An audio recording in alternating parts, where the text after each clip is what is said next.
ദൈവതിരുനാമത്തിന് മഹത്വം ഉണ്ടാകട്ടെ. വിശുദ്ധ വേദപുസ്തകം വായിക്കുകയും പഠിക്കുകയും അനുസരിക്കുകയും ചെയ്യുന്നൊരു വ്യക്തിയാണ് നിങ്ങളെങ്കിൽ തീർച്ചയായിട്ടും ദൈവദൂതന്മാരെക്കുറിച്ച് ഒന്നറിഞ്ഞിരിക്കുന്നത് നല്ലതാണ്. ദൈവദൂതന്മാരുടെ എണ്ണം, അവരുടെ ശക്തി എന്താണ്, ഈ കാര്യങ്ങളൊക്കെ ഇന്ന് നമ്മൾ ചിന്തിക്കുവാനായിട്ട് പോവുകയാണ്. അതോടൊപ്പം തന്നെ നമ്മൾക്ക് ഉണ്ടാകേണ്ടുന്ന ചില ശരിയായ ധാരണകൾ പരിശുദ്ധാത്മാവ് ഈ തിരുവചന ധ്യാനത്തിലൂടെ നമുക്ക് നൽകി തരുമാറാകട്ടെ. പഴയ നിയമത്തിൽ 108 പ്രാവശ്യവും പുതിയ നിയമത്തിൽ 165 പ്രാവശ്യത്തോളം ദൈവദൂതന്മാരെ കുറിച്ച് പരാമർശിച്ചിട്ടുണ്ട്. അതുകൊണ്ട് തന്നെ കുറച്ച് പ്രാധാന്യമുള്ളൊരു കാര്യമാണ് ഈ ഒരു ദൂതന്മാരെ കുറിച്ചുള്ള പഠനം. പുതിയ നിയമത്തിൽ ഞാൻ പറഞ്ഞു 165 പ്രാവശ്യമാണ് പറഞ്ഞിരിക്കുന്നത്. ഈ 165 പ്രാവശ്യത്തിൽ 65 പ്രാവശ്യത്തോളം ദൈവദൂതന്മാരെ കുറിച്ച് രേഖപ്പെടുത്തിയിരിക്കുന്നത്, പ്രത്യേകിച്ച് അവരുടെ ശക്തിയെക്കുറിച്ചും അവരുടെ പ്രവൃത്തികളെക്കുറിച്ചും വെളിപ്പെടുത്തിയിരിക്കുന്ന പുസ്തകം ബുക്ക് ഓഫ് റെവലേഷൻ ആണ്, വെളിപ്പാട് പുസ്തകമാണ്. അതുകൊണ്ട് തന്നെ ഇന്ന് വെളിപ്പാട് പുസ്തകവുമായിട്ട് ബന്ധപ്പെട്ടാണ് നമ്മൾ ചിന്തിക്കുന്നത്. 7-ാം അധ്യായത്തിന്റെ 1 മുതൽ 3 വരെയുള്ള വാക്യങ്ങൾ. ആ വാക്യങ്ങളിൽ രേഖപ്പെടുത്തിയിരിക്കുന്നത് 4 ദൂതന്മാർ, ശക്തിയേറിയ 4 ദൂതന്മാർ ഭൂമിയുടെ 4 കോണുകളിൽ നിന്നുകൊണ്ട് കാറ്റിനെ പിടിച്ചുകൊണ്ട് അവർ നിൽക്കുകയാണ്. സമുദ്രത്തിന് മേലും ഭൂമിയുടെ മേലും ശക്തിയായി കാറ്റടിക്കാതിരിക്കാൻ ഈ കാറ്റിനെ പിടിച്ചുകൊണ്ട് അവർ നിൽക്കുകയാണ്. പെട്ടെന്ന് കിഴക്ക് നിന്ന് മറ്റൊരു ദൂതൻ ദൈവത്തിന്റെ മുദ്രയുമായിട്ട് കയറുന്നു. ആ ദൂതൻ ഈ 4 ദൂതന്മാരോട് ഒന്ന് ആവശ്യപ്പെടുകയാണ്, അല്പസമയങ്ങൾ നിങ്ങളൊന്ന് നിൽക്കണം, ദൈവത്തിന്റെ ദാസന്മാരുടെ നെറ്റിയിൽ ഒന്ന് മുദ്രയിടുവോളം ഒന്ന് കാത്തിരിക്കണമെന്ന് പറയുന്നു. അപ്പം ഇത്ര ശക്തിയേറിയ കാറ്റ് പിടിച്ചുകൊണ്ട് നിൽക്കുന്ന ദൂതന്മാരെ കുറിച്ച് അവിടെ രേഖപ്പെടുത്തിയിട്ടുണ്ട്. വെളിപ്പാട് പുസ്തകം 7-ാം അധ്യായം എന്ന് പറയുന്നത് 6-ാം മുദ്രാഭേദനത്തിനും 7-ാം മുദ്രാഭേദനത്തിനും ഇടയിലുള്ള ഒരു ബ്രാക്കറ്റ് പീരീഡാണ്. ഇത് വെളിപ്പാട് പുസ്തകത്തിന്റെ തുടർച്ചയായി നടക്കുന്ന ഒരു ക്ലാസ് ആണ്. 7-ാം അധ്യായത്തിന്റെ 1 മുതൽ 3 വരെയുള്ള ഭാഗങ്ങളാണ് ചിന്തിക്കുന്നത്. നമ്മൾ ആ ഭാഗം ചിന്തിക്കുമ്പോൾ തന്നെ ഇന്ന് നമ്മൾ ഫോക്കസ് ചെയ്യുന്നത് കൂടുതലായിട്ടും ദൈവദൂതന്മാരെ കുറിച്ചാണ്. കാരണം ചിലരെങ്കിലും അതിനെക്കുറിച്ച് അറിയാനായിട്ട് ആഗ്രഹിക്കുന്നു. എൻ്റെ പഠനത്തിൽ, എൻ്റെ വായനയിൽ ദൈവം തന്ന അറിവിൻ്റെ അകത്തു നിന്ന് കുറച്ച് കാര്യങ്ങൾ നിങ്ങളുമായിട്ട് ഒന്ന് സംസാരിക്കുവാനായിട്ട് ആഗ്രഹിക്കുകയാണ്. ദൈവം നമ്മളെ സഹായിക്കട്ടെ. ഞാൻ പറഞ്ഞു 4 ദൂതന്മാരെ കുറിച്ച് അവിടെ രേഖപ്പെടുത്തിയിട്ടുണ്ട്. ആ 4 ദൂതന്മാർ കാറ്റ് ഭൂമിയിൽ ഊതാതിരിക്കാൻ തക്കവണ്ണം ആ കാറ്റിനെ പിടിച്ചുകൊണ്ടിരിക്കുന്ന ദൂതന്മാരായിട്ടാണ് അവിടെ പറയുന്നത്. അപ്പോൾ അവർ അത്രത്തോളം ശക്തിയുള്ളവരാണെന്ന് നമുക്ക് മനസ്സിലാക്കാനായിട്ട് പറ്റും. വെളിപ്പാട് പുസ്തകത്തിന്റെ അകത്ത് ദൈവദൂതന്മാരുടെ ഇത്തരത്തിലുള്ള വ്യത്യസ്തമായ പ്രവർത്തനങ്ങൾ നമുക്ക് കാണാനായിട്ട് പറ്റും. വെളിപ്പാട് പുസ്തകം 14-ാം അധ്യായത്തിന്റെ 18-ാമത്തെ വാക്യത്തിൽ അഗ്നിയുടെ മേൽ അധികാരമുള്ള ദൂതൻ എന്ന് ഒരു പ്രയോഗം നമുക്ക് കാണാനായിട്ട് പറ്റും. 16-ാം അധ്യായത്തിന്റെ 5-ാമത്തെ വാക്യത്തിൽ ജലാധിപനായ ദൂതൻ എന്ന് പറയുന്ന മറ്റൊരു പ്രയോഗം നമുക്ക് കാണാനായിട്ട് പറ്റും. ആരാണ് സത്യത്തിൽ ദൈവദൂതന്മാർ? ദൈവദൂതന്മാർ എന്ന് പറയുന്നത് മനുഷ്യനേക്കാൾ ഒരു പടി കൂടി മുകളിൽ സൃഷ്ടിക്കപ്പെട്ട ആത്മജീവികളാണ്. ഞാൻ സൃഷ്ടിക്കപ്പെട്ടു എന്ന് പറയുന്ന പദം വെറുതെ പറഞ്ഞതല്ല. ചിലർ ചോദിക്കും, ഈ ദൈവദൂതന്മാർ ഇവിടുന്ന് വന്നു എന്നുള്ളത്. ഈ ദൈവദൂതന്മാരും ദൈവത്തിന്റെ സൃഷ്ടിയാണ്. കാരണം വചനം തന്നെ പറയുന്നുണ്ട്, കർത്താവേ, സകലതും അങ്ങയുടെ ഇഷ്ടം ഹേതുവായി ഉണ്ടായതാണ്. അതുകൊണ്ട് തന്നെ ഇവർ ദൈവത്താൽ സൃഷ്ടിക്കപ്പെട്ടവരാണെന്ന് നമുക്ക് മനസ്സിലാക്കേണ്ടതായിട്ട് വരും. ഒരുപക്ഷെ മനുഷ്യന്റെ സൃഷ്ടിക്ക് മുന്നേ തന്നെ അവർ സൃഷ്ടിക്കപ്പെട്ടവരാണ്. ദൈവദൂതന്മാരെ വിശേഷിപ്പിക്കുവാനായിട്ട് വേദപുസ്തകത്തിൽ ഉപയോഗിച്ചിരിക്കുന്ന ഒരു പദം ബലവും ശക്തിയും ഏറിയ ദൂതന്മാർ എന്നുള്ളതാണ്. അപ്പോൾ ദൈവദൂതന്മാർ ബലവും ശക്തിയും ഉള്ളവരാണ്, അസാധാരണ ശക്തിയുള്ളവരാണ്, മനുഷ്യരെക്കാൾ ശക്തിയുള്ളവരാണ്. നമ്മൾ മനുഷ്യന്റെ ശക്തിയുമായിട്ടാണ് അവരെ കമ്പയർ ചെയ്യുന്നത് പല സമയത്തും. പക്ഷെ വചനം പറയുന്നത് അവർ മനുഷ്യരെക്കാൾ ശക്തിയുള്ളവരാണ്.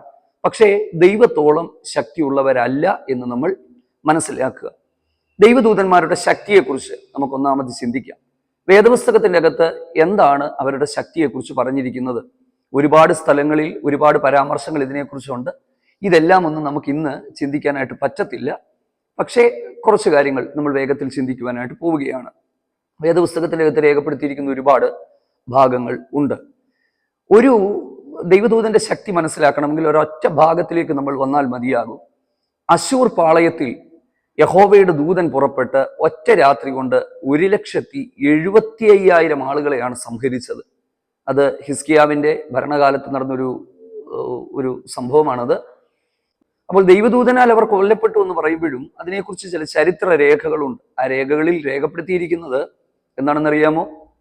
പ്ലേഗ് ഉണ്ടായി, ഒരു എന്താ പറയുന്നത്, ഒരുപാട് ആളുകൾ, ലക്ഷക്കണക്കിന് ആളുകൾ ഒറ്റ രാത്രി കൊണ്ട് മരിച്ചു എന്ന് ചരിത്ര പുസ്തകങ്ങളിൽ രേഖപ്പെടുത്തിയിട്ടുണ്ട്. അങ്ങനെ ആ രാജാവിന് യുദ്ധം തുടരുവാൻ കഴിയാതെ അദ്ദേഹത്തിന്റെ സ്വന്തം നാട്ടിലേക്ക് മടങ്ങിപ്പോയി എന്നും ചരിത്ര രേഖകളിൽ പറയുന്നുണ്ട്. അപ്പം ഇതാണ് ദൈവദൂതന്മാരുടെ ശക്തി എന്ന് പറയുന്നത്. അപ്പോൾ നമ്മൾ ദൈവത്തിന്റെ വചനം വായിച്ചാൽ ഈ ദൂതന്മാരെല്ലാം വളരെ ശക്തിയുള്ളവരാണ് എന്ന് നമുക്ക് മനസ്സിലാക്കാനായിട്ട് പറ്റും. എന്നാൽ ഇവർ ആജ്ഞാനുവർത്തികളാണ്. ഇവർക്ക് എത്രയധികം ശക്തിയുണ്ടെങ്കിലും ദൈവം പറയുന്ന കൽപ്പനകളുടെ ആജ്ഞയുടെ ആ ഒരു പിൻബലത്തിൽ മാത്രമേ അവർക്ക് പ്രവർത്തിക്കാനായിട്ട് അനുവാദമുള്ളൂ. അല്ലെങ്കിൽ ദൈവഹിതത്തിനനുസൃതമായി ദൈവിക ആജ്ഞയുടെ പിൻബലത്തിലാണ് അവർ വേദപുസ്തകത്തിൻ്റെ അകത്ത് പ്രവർത്തിച്ചിട്ടുള്ള എല്ലാ കാര്യവും ചെയ്തിട്ടുള്ളത്. അപ്പോസ്തലനായ പത്രോസിനെ വിടുവിക്കുമ്പോൾ ചങ്ങലകൾ അഴിഞ്ഞ് ആ കാരാഗ്രഹത്തിന്റെ ഗേറ്റ് തുറന്ന് അദ്ദേഹത്തെ പുറത്തു കൊണ്ടുവരുവാൻ തക്കവണ്ണം കരുത്തുള്ളതായിരുന്നു ദൈവത്തിന്റെ ദൂതന്മാർ എന്ന് പറയുന്നത്. പിശാച് എന്ന് പറയുന്നതും ശരിക്കും പറഞ്ഞാൽ വീണുപോയ ദൂതന്മാരാണ് എന്ന് നമുക്ക് മനസ്സിലാക്കാനായിട്ട് പറ്റും. കാരണം പാപം ചെയ്ത ദൂതന്മാരെ ദൈവം ആദരിക്കാതെ അവരെ നീക്കിക്കളഞ്ഞുവെന്ന് ദൈവവചനത്തിന്റെ അകത്ത് രേഖപ്പെടുത്തിയിട്ടുണ്ട്. അപ്പോൾ പെട്ടെന്ന് മുൻപോട്ട് പോവുകയാണ്. ദൈവദൂതന്മാരുടെ ഉത്തരവാദിത്തങ്ങൾ, അവർ ചെയ്യുന്ന കാര്യങ്ങൾ നമ്മൾ വചനം പഠിച്ചാൽ അവർ ദൈവത്തെ ആരാധിക്കുന്നു എന്ന് നമുക്ക് മനസ്സിലാക്കാനായിട്ട് പറ്റും. ഈ കെരൂബുകൾ, സെറാഫുകൾ എന്ന് തുടങ്ങിയ വ്യത്യസ്തമായ വിശേഷണ പദങ്ങൾ അല്ലെങ്കിൽ ഈ ദൂതഗണങ്ങളെ കുറിച്ച് വേദപുസ്തകത്തിനകത്ത് രേഖപ്പെടുത്തിയിട്ടുണ്ട്. ഇത് എല്ലാം ഒന്നും ഇന്ന് ചിന്തിക്കാനായിട്ട് പറ്റത്തില്ല. അടുത്ത ദിവസങ്ങളിൽ കർത്താവ് നമുക്ക് സമയം തരുന്നതിനനുസരിച്ച് നിങ്ങൾക്കൊന്ന് മനസ്സിലാക്കാനായിട്ട് ഈ കാര്യങ്ങൾ ഞാൻ പറയാനായിട്ട് ആഗ്രഹിക്കുകയാണ്. അപ്പോൾ ദൈവദൂതന്മാർ ദൈവത്തെ ആരാധിക്കുന്നതിൽ അവർക്കൊരു പങ്കുണ്ട്. രണ്ടാമത്തേത്, ദൈവം നൽകി കൊടുക്കുന്ന ഉത്തരവാദിത്തങ്ങൾ നിവർത്തിക്കുന്നത് ദൈവദൂതന്മാരാണ്. വേദപുസ്തകത്തിന്റെ ആ താളുകളിൽ പുതിയ നിയമ പുസ്തകങ്ങൾ നമ്മൾ വായിക്കുമ്പോൾ ഓരോ സ്ഥലങ്ങളിലും ദൈവത്തിന്റെ കൽപ്പനയും ആജ്ഞയും അനുസരിച്ച് അവർ ഇറങ്ങി വന്ന് പ്രവർത്തിച്ചത് നമുക്ക് മനസ്സിലാക്കാനായിട്ട് പറ്റും. ഇസ്രായേൽ മക്കൾ ചെങ്കടൽ കടക്കുന്ന ആ ഒരു സമയത്ത് ഫറവോനും സൈന്യവും അവരെ പിന്തുടരുമ്പോൾ മുൻപിൽ നിന്ന യഹോവയുടെ ദൂതൻ പിറകിലേക്ക് മാറി നിന്നു എന്ന് അവിടെ രേഖപ്പെടുത്തിയിട്ടുണ്ട്. അപ്പൊ തീർച്ചയായിട്ടും ദൈവത്തിന്റെ ജനത്തിന്റെ സംരക്ഷണത്തിനായിട്ട് ഈ ഡ്യൂട്ടിയൊക്കെ ചേഞ്ച് ചെയ്യത്തില്ലേ, പോസ്റ്റിംഗ് ഒക്കെ മാറ്റുന്നത് പോലെ അന്നേരം ദൈവം കൽപ്പന പുറപ്പെടുവിച്ചത് കൊണ്ട് തന്നെ ആയിരിക്കാം പിറകിൽ വന്നു നിന്നുവെന്ന് നമുക്ക് മനസ്സിലാക്കാനായിട്ട് പറ്റും. ദാനിയേലിന്റെ പ്രാർത്ഥനയ്ക്ക് മറുപടിയുമായിട്ട് ഗബ്രിയേൽ ദൂതൻ വന്നപ്പോൾ അത് തടഞ്ഞ പാർസി പ്രഭുവിനോട് എതിർത്ത് നിന്നത് മീഖായേലാണെന്ന് മനസ്സിലാക്കാനായിട്ട് പറ്റും. യൂദായുടെ ലേഖനത്തിൽ മോശയുടെ ശരീരത്തെക്കുറിച്ച് തർക്കിച്ചും വാദിച്ചും കൊണ്ടിരിക്കുമ്പോൾ മീഖായേൽ അവിടെ വന്ന് ഇടപെടുന്നത് നമുക്ക് കാണാനായിട്ട് പറ്റും. ഒരു യുദ്ധം സ്വർഗത്തിൽ ഉണ്ടാകുമ്പോൾ പ്രധാന ദൂതനായ മീഖായേൽ തൻ്റെ സൈന്യത്തോടുകൂടി പടവെട്ടുന്നത് നമുക്ക് മനസ്സിലാക്കാനായിട്ട് പറ്റും. അപ്പൊ നമ്മൾ മനസ്സിലാക്കേണ്ടുന്ന ഒരു കാര്യം എന്ന് പറയുന്നത്, ദൈവദൂതന്മാർ ദൈവത്തെ ആരാധിക്കുന്നതിനും ദൈവം പറയുന്ന കാര്യങ്ങൾ ചെയ്യുന്നതിനും സന്ദേശങ്ങൾ കൊണ്ടുപോകുന്നതിനും ദൈവിക സംരക്ഷണത്തിനുമായിട്ടുമൊക്കെ ഇവർ പ്രവർത്തിക്കുന്നത് നമുക്ക് മനസ്സിലാക്കാനായിട്ട് പറ്റും. ഈ നമ്മൾ ആനിമൽ കിങ്ഡം ഇല്ലേ, ജന്തുജാലങ്ങൾ, ഈ സുവോളജി, ബോട്ടണി അങ്ങനെയൊക്കെയുള്ള പഠനം പോലെ ആനിമൽ കിങ്ഡം എന്ന് പറഞ്ഞ ആനിമൽ കിങ്ഡം പോലെ ഒരു ദൂതലോകമുണ്ടെന്ന് തീർച്ചയായിട്ടും നമുക്ക് ചിന്തിക്കാനായിട്ട് പറ്റും. അപ്പം അവരുടെ ഉത്തരവാദിത്വങ്ങളിൽ പ്രധാനപ്പെട്ട ഒരു ഉത്തരവാദിത്വം വെളിപ്പാട് പുസ്തകത്തിലേക്ക് നമ്മൾ വരുമ്പോൾ, വെളിപ്പാട് പുസ്തകം നമുക്കറിയാം, ഈ കർത്താവ് യോഹന്നാന് കാണിച്ചു കൊടുത്തത്, യോഹന്നാനെ എത്തിച്ചത് ഒരു ദൂതനാണ്. പക്ഷെ യോഹന്നാന് ഒരു പ്രശ്നം പറ്റി. ആർക്കും ഒരു കുഴപ്പം പറ്റാൻ സാധ്യതയുണ്ടല്ലോ അല്ലേ. വെളിപ്പാട് പുസ്തകം 22-ാം അധ്യായത്തിന്റെ 8-ാമത്തെ വാക്യത്തിൽ ഇതെല്ലാം കാണിച്ചു കൊടുത്ത ദൂതന്റെ മുന്നിൽ വീണ് അദ്ദേഹത്തെ നമസ്കരിക്കാൻ യോഹന്നാൻ തുടങ്ങിയപ്പോൾ ആ ദൂതൻ പറഞ്ഞ വാക്കുകൾ ഇങ്ങനെയാണ്: എന്നെ നമസ്കരിക്കരുത്, ഞാന് നിങ്ങളുടെ സഹഭൃത്യനാണ്. പ്രവാചകന്മാരുടെയും ദൈവവചനം അനുസരിക്കുന്നവരുടെയും സഹഭൃത്യനാണ്. അപ്പൊ നമ്മളൊരു കാര്യം മനസ്സിലാക്കുക, ഞാനും നിങ്ങളുമൊക്കെ ദൈവത്തിന്റെ വചനം അനുസരിച്ച്, ദൈവകൽപ്പന അനുസരിച്ച് ജീവിക്കുമ്പോൾ നമ്മളെ സംരക്ഷിക്കുവാനായി, നമ്മളോടൊപ്പം നിൽക്കുവാനായി അയക്കപ്പെടുന്നവരാണ് ദൈവദൂതന്മാർ. അവരെ ഒരിക്കലും ആരാധിക്കാൻ പാടില്ല. ഇതാണ് ഏറ്റവും കൂടുതൽ ശ്രദ്ധിക്കേണ്ടത്. മനസ്സിലായി? പല സ്ഥലത്തും ദൈവദൂതന്മാരെ ആരാധിക്കുന്ന ആരാധനാ രീതികളുണ്ട്. ഒരിക്കലും അവരെ ആരാധിക്കാനോ അവരെ നമസ്കരിക്കാനോ അവരെ വണങ്ങാനോ ഒന്നും ഒരു അനുവാദം വചനത്തിൻ്റെ അകത്ത് കൊടുത്തിട്ടില്ല. ഈ കൊലോസ്യ ലേഖനത്തിന്റെ അകത്തൊക്കെ ദൂതാരാധനയെക്കുറിച്ചുള്ള പരാമർശങ്ങളുണ്ട്. ഇന്നും ദൈവദൂതന്മാരെ ആരാധിക്കുന്നവരുണ്ട്, ഇല്ലേ? മാലാഖമാരെ ആരാധിക്കുന്നവർ. പക്ഷെ ദൈവവചനത്തിന്റെ അകത്ത് നിന്നുകൊണ്ട് ഞാൻ പറയാം, അങ്ങനെ ഒരു കാര്യം വചനത്തിൽ അനുവദിച്ചിട്ടില്ല. ഞാൻ ആ വാക്യം നിങ്ങളെ കാണിച്ചു തരാം. കാണിക്കുമ്പോൾ നിങ്ങൾക്കത് വ്യക്തമായിട്ട് നിങ്ങൾക്കത് മനസ്സിലാകും. ഇതാണ് ദൈവദൂതന്മാർ എന്ന് പറയുന്നത്. ഇനി അടുത്തത് ദൈവദൂതന്മാരുടെ എണ്ണമാണ്. എത്രയാണ് ദൈവദൂതന്മാരുടെ എണ്ണം? ദൈവദൂതന്മാരുടെ എണ്ണം എന്ന് പറയുന്നത് അസംഖ്യമാണ്. വെളിപ്പാട് പുസ്തകം 4-ാം അധ്യായവും 5-ാം അധ്യായത്തിലും സ്വർഗീയ സദസ്സിലേക്ക് വരുമ്പോൾ അവിടെ ദൈവദൂതന്മാരുടെ എണ്ണം 1000 1000 10,000 10,000 എന്നാണ് രേഖപ്പെടുത്തിയിരിക്കുന്നത്. അപ്പൊ അതിന്റെ ഒരു കണക്ക് പറയുന്നത് 1000 ഗുണം 1000 ഗുണം 10,000 ഗുണം 10,000. നിങ്ങൾ കണക്കൂ. അസംഖ്യം ദൈവദൂതന്മാരാണ്. മറ്റൊരിടത്ത് എഴുതിയിരിക്കുന്നത് ദൈവത്തിന്റെ രഥങ്ങൾ 1000 1000 അല്ലെ കോടി കോടിയുമാകുന്നു എന്നൊക്കെയുള്ള പരാമർശങ്ങളുണ്ട്. അപ്പോൾ നമുക്കറിയാം, ഏലിയാവിനെയൊക്കെ എടുത്തുകൊണ്ട് പോകാൻ രഥങ്ങൾ വന്നു. പർവ്വതത്തിൽ ദൈവപുരുഷൻ പർവ്വതത്തിൽ ഇരിക്കുമ്പോൾ ആ പർവ്വതങ്ങൾ ചുറ്റി അഗ്നിമയ രഥങ്ങൾ ഇറങ്ങി വന്നു എന്ന് പറയുമ്പോൾ ഈ ദൈവദൂതന്മാരുടെ എണ്ണം എന്ന് പറയുന്നത് അസംഖ്യമാണ്. 10,000 അവന് സേവ ചെയ്തു എന്ന് പ്രവാചകനായ ദാനിയേലിന്റെ പുസ്തകത്തിൽ രേഖപ്പെടുത്തിയിട്ടുണ്ട്. അപ്പോൾ ദൈവദൂതന്മാരെന്ന് പറയുന്നത് കോടാനുകോടി ദൈവദൂതന്മാരാണ്. ഇനി അടുത്ത ഒരു ചോദ്യം, എന്തുകൊണ്ട് ദൈവദൂതന്മാരെ നമുക്ക് കാണാൻ പറ്റുന്നില്ല? മനുഷ്യൻ പരിമിതമായ ജ്ഞാനത്തോടു കൂടി സൃഷ്ടിക്കപ്പെട്ടവനും പരിമിതികളിൽ സൃഷ്ടിക്കപ്പെട്ടവനുമാണ്. അതുകൊണ്ട് തന്നെ അവന്റെ നഗ്ന നേത്രങ്ങൾ കൊണ്ട് ഇത്തരത്തിലുള്ള ആത്മജീവികളെ സ്വാഭാവികമായി കാണാൻ അവന് പറ്റില്ല.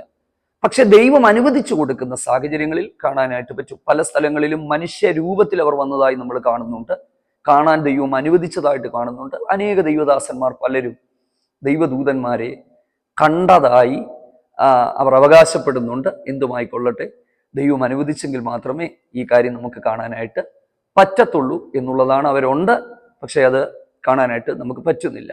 ദൈവദൂതന്മാർക്ക് ജ്ഞാനമുണ്ടോ? തീർച്ചയായിട്ടും ജ്ഞാനമുണ്ട്. പക്ഷെ അവർ സർവജ്ഞാനികൾ ആണെന്ന് വചനത്തിൽ എഴുതിയിട്ടില്ല. കാരണം സർവജ്ഞാനി ദൈവം മാത്രമേ ഉള്ളൂ. പക്ഷെ അവർക്ക് ജ്ഞാനമുണ്ട്, അവർക്ക് ലോജിക്കുണ്ട്, അവർക്ക് വികാരങ്ങളുണ്ട്, അവർ ആജ്ഞാനുവർത്തികളാണ്. ഈ കാര്യങ്ങളെല്ലാം നമുക്ക് വചനത്തിന്റെ അകത്തു നിന്ന് മനസ്സിലാക്കാനായിട്ട് പറ്റും. അപ്പൊ നമ്മൾ ഈ വായിച്ച വാക്യത്തിലേക്ക് നമ്മൾ വരുമ്പോൾ 7-ാം അധ്യായത്തിന്റെ 1 മുതൽ 3 വരെയുള്ള വാക്യങ്ങളിൽ ഭൂമിയുടെ 4 കോണിൽ നിന്ന് കാറ്റടിക്കാതിരിക്കാൻ ഈ 4 ദൂതന്മാർ പിടിച്ചുകൊണ്ടിരിക്കുമ്പോൾ ഒരു ദൂതൻ കയറി, അവിടെ എഴുതിയിരിക്കുന്നത് ദൈവത്തിന്റെ ദാസന്മാരുടെ മേൽ, അവരുടെ മേൽ ദൈവത്തിന്റെ മുദ്രയിടാനായിട്ട് പോവുകയാണ്. അപ്പോൾ ശരിക്കും പറഞ്ഞാൽ ഈ ഒരു വെളിപ്പാട് പുസ്തകത്തിലെ 7 വർഷത്തെ കഷ്ടതയുടെ കാലങ്ങളിൽ, അല്ലെങ്കിൽ ആ മഹോപദ്രവത്തിന്റെ കാലങ്ങളിൽ ദൈവിക സംരക്ഷണത്തിനായിട്ട് അല്ലെങ്കിൽ ദൈവത്താൽ മാറ്റി നിർത്തപ്പെട്ടവരെ മുദ്രയിടുകയാണ്. ഇവിടെ ദൂതൻ മുദ്രയിടുന്നു എന്നുള്ളതാണ്. പക്ഷെ പുതിയ നിയമത്തിന്റെ കാലഘട്ടത്തിന്റെ വ്യത്യാസം എന്ന് പറയുന്നത് പരിശുദ്ധാത്മാവ് എന്ന് പറയുന്ന മുദ്ര നമ്മുടെ ഹൃദയത്തിൽ നൽകിയിരിക്കുകയാണ്. അതാണ് വ്യത്യാസം. അപ്പൊ നമ്മളെ ദൂതന്മാരല്ല മുദ്രയിടുന്നത്. നമ്മൾ ഓരോരുത്തരും ഈ കാലഘട്ടത്തിൽ ജീവിക്കുമ്പോൾ പരിശുദ്ധാത്മാവിന്റെ മുദ്ര നമ്മുടെ ഹൃദയത്തിൽ തന്നിരിക്കുന്നു. അത് ദൂതനല്ല ഇട്ടിരിക്കുന്നത്, അത് ദൈവമാണ് ഇട്ടിരിക്കുന്നത്. അപ്പൊ നമ്മളെ ഇടാൻ ദൂതനെ ദൈവം സമ്മതിച്ചിട്ടില്ല, ദൈവമാണ് ഇട്ടത്. പക്ഷെ വെളിപ്പാട് പുസ്തകത്തിലേക്ക് നമ്മൾ വരുമ്പോൾ അവിടെ ആ ഒരു കാലഘട്ടത്തിന്റെ അകത്ത് ദൈവമാണ്, അവിടെ ദൈവം പറഞ്ഞിട്ട് ദൂതന്മാരെ കൊണ്ട് നമുക്ക് മുദ്രയിടുന്നു എന്ന് നമുക്ക് മനസ്സിലാക്കാനായിട്ട് പറ്റും. യെഹെസ്കേൽ പ്രവാചകന്റെ പുസ്തകത്തിലും ന്യായവിധിയിൽ നിന്ന് ഒഴിയുവാനായിട്ട് ഈ മഷിക്കുപ്പിയുമായിട്ട് നിൽക്കുന്ന ശണവസ്ത്രം ധരിച്ച പുരുഷന്മാരെ കുറിച്ചൊക്കെ രേഖപ്പെടുത്തിയിട്ടുണ്ട്. ഞാൻ അതിലേക്കൊന്നും പോകുന്നില്ല. ഈ ഒരു ഭാഗം ഒരിക്കൽ കൂടി പറയുന്നു, നമ്മുടെ ദൈവത്തിന്റെ ദാസന്മാരുടെ നെറ്റിയിൽ മുദ്രയിട്ട് കഴിയുവോളം ഭൂമിക്കും സമുദ്രത്തിനും വൃക്ഷങ്ങൾക്കും കേടുവരുത്തിടും. അപ്പൊ ഇത്ര ശക്തിയേറിയ കാറ്റിനെ പിടിച്ചുകൊണ്ട് നിൽക്കുന്ന വായുദൂതന്മാരെയാണ് നമ്മൾ അവിടെ കാണുന്നത്, 4 പേര്. അപ്പോൾ 4 വായുദൂതന്മാർ, മുദ്രയിടാനായിട്ട് പോകുന്ന മറ്റൊരു ദൂതൻ. ഇവരെ മുദ്രയിടുന്നത് ആ ഒരു കാലഘട്ടത്തിൽ ദൈവത്തിന് വേണ്ടി സംരക്ഷിക്കപ്പെട്ടവരാണ്. അതാരാണെന്നുള്ളത് അടുത്ത ദിവസത്തെ ക്ലാസ്സിൽ ചിന്തിക്കാം. ആമേൻ. God bless you. ദൈവം നമ്മളെ സഹായിക്കും.